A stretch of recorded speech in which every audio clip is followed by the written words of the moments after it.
Jabo Iruretaren estreinaldian Euskal Selekzioak garaipena lortu du Tallinen. Azken urteotan etxetik kanpo lortzen duen hirugarren emaitza baikorra da Katalunian eta Venezuelan lortutakoen ostean. Lehen zatian bi taldeek aukerak partekatu dituzte, jokoa ez da ona izan, baina aukerak nahiko arriskutsua. Aritz Adurizek izan du lehenengoa 8. minutuan, kontrol bikaina baina jaurtik eta zutoinera joan da.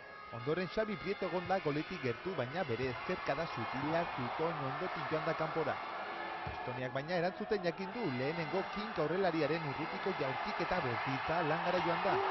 Belgikako baloiekin mina egin dute estoniarrek eta lehen zatearen ondarrean Iraizozek bere doainak erakutsi behar izan ditu ekialdekoen gola ekiditeko.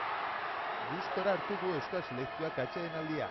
Izan ere beste aldarte batekin ekin diote Demari, Etxarri eta Iruretarenek bigarren zatian. Oso goiz iritsi da utxeta batekoa. Xabi Prietoren erdiraketa neurtua eta Aritz Adurizen burukada aparka. Baina berriro estoniarrek erantzuten jakin izan dute eta Tarnokin taldeko izarraren bitartez partida berdintza lortu dute. 35 metrotik ezkerkada ikaragarria eta baloia ikusi ere ez duekin Iraizozek. Jarraian 71 behin betiko bat eta bikoa iritsi da. Lehen goleko konbinaketa bera, Xabi Prietok erdiratu eta Adurizen burukada. Kasu honetan Estoniako atzelarien laguntza jaso du Hondarribitarrak. Partida amaiera bitartean aukera gehiago izan dituzte Euskaldunek, baina ez da gol gehiago igo markagailura.